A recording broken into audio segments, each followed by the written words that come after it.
蓝启仁来的时候带了2罐茶叶，铁观音和西湖龙井都是蓝忘机爱喝的。等魏无羡去屋里放茶叶，又神神秘秘地从乾坤袋里掏出一坛天子笑，交到蓝忘机手上。老人家有自己的矜持，蓝忘机一开始还有点担心他叔父，后来发现蓝启仁特别淡定，在魏无羡面前没有一点奇怪的表现，就把魏无羡当成自家人一样，想跟他们一起在村里过年。冬天天黑的早，等他们吃完晚饭，外面已经没什么人了，各家各户都守在自己屋里。蓝忘机去温宁的房间收拾铺盖，魏无羡小声问道：“今晚要不要分开住？”蓝启仁在一旁烤着炉火，说道：“你要到哪住去？外面连个人都没有。”说完，蓝老先生发觉自己有点失言，看了看怔愣的魏无羡和眼睛发亮的蓝忘机，心中一叹。这几个月的时间，他早想开了，蓝忘机这么多年都没有婚配的打算，他这个当叔父的看着很揪心。他曾答应自己的兄长，要让蓝曦臣、蓝忘机健康平安的长大。他以前曾想过，不管是哪家哪户，哪怕蓝忘机娶一个平凡的女子，只要2人好好过，别老孤独一人就行。但自从10多年前蓝忘机为了魏无羡冲撞家里长辈，酒后伤及自身，他就知道这条路再也走不通了。蓝忘机果然和他父亲一样，执着如一，钟情如一，为一个死去的人守身如玉。现在他们2人历经苦难终成眷属，魏无羡虽然调皮了些，但他是真的喜欢蓝忘机，一心一意地对蓝忘机好，只要2人过得高兴，他作为叔父没有阻止的理由。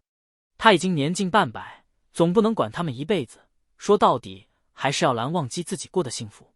这么一想，他就觉得没什么不能接受的。蓝启仁道：“你们该干嘛干嘛，我先去睡了。”蓝忘机看了魏无羡一眼，又看了看蓝启仁，眼里充满了感激。待蓝启仁走后，他们2人一前一后的进了屋。蓝忘机去点烛台，魏无羡从背后抱住他，把脸埋在他头发里，嘟囔着：“你说叔父是接受我们了吗？”蓝忘机眼里闪着柔和的光，握了握他的手：“叔父早就明白，他愿意来看我们，就说明他已经默认了我们的关系，你不用担心。”魏无羡感叹道：“我从没想过先生会认可我。”蓝忘机扭过身，把他扑倒在床上，软软地亲着他的嘴唇，哑声道：“我也没想到，我感觉很开心，你开心吗？”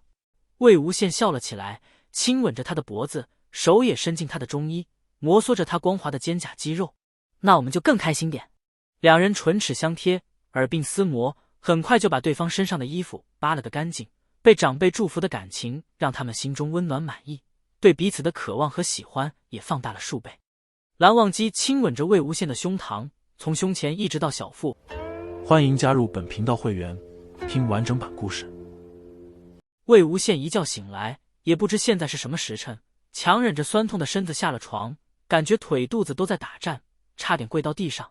他第一次觉得像蓝忘机这样，表面看起来寡欲清心，不单情爱，在床上却穷凶极恶的人，也算是另一种意义上的人不可貌相了。魏无羡悄悄在窗户纸上戳了个小洞，想看看院子里有人没有。他希望蓝启仁最好不在屋里，免得看出什么不对劲来。结果一瞅，就看到蓝忘机在院子里杀鱼，蓝启仁正坐在旁边洗菜，2人在低声聊着什么，脸上看起来很是惬意。魏无羡把耳朵凑上去，依稀听到蓝忘机说：“要做2条，一条清蒸，一条水煮，味道淡的他不爱吃。”蓝启仁就说：“这孩子挺能吃辣，记得烧点茶水给他，别吃完了上火。”说完淡淡的笑了一下。阳光融融，门前的桂花已经开了。魏无羡小时候曾见过人驯鹰，猎人把鹰捕到后，首先要熬鹰，也就是把他的野性熬掉。办法是猎户要陪着他，不让鹰睡觉，然后训练他逐渐熟悉，开始接近主人，使猎鹰站在主人手臂上，成为一种习惯。这一过程叫过拳。这之后的流程就是让他在远处一听到主人的呼叫，能直接的飞到主人的手臂上。这一项训练流程被称为跑绳。他想，爱一个人就像训一只鹰，一开始是随机的，谁都不知道遇到的那只是不是适合自己的鹰，可捕到了就无法后悔了。他的脚上带着他的镣铐，他的手上留下他的抓痕，于是人和鹰开始煎熬、纠缠、陪伴、习惯，直到在千千万万的声音中听懂彼此的呼唤。他曾经以为自己是一只鹰，天地之间任我畅游，是蓝忘机捕到了他，又放走了他。他在天空徘徊，那些以回忆钩织的无数的线拉扯着他，仿佛血脉勾连心脏，每离开一寸，世界就灰掉一分。他终于后知后觉，自己追逐的自由并不是无人并肩的高空，而是一个互相依偎、风吹雨打的枝头。前世生死难料，只得汉终，所以此时他看着这个和他一起出生入死、相随与共的人，心里想的是：我想他的眼神永远在我身上，我想永远站在他身边，我想就这么和他一起慢慢变老，一起慢慢死去，再也不分开。红是江边鸟，江鸟无知期，望水陪风去，扶摇9万里。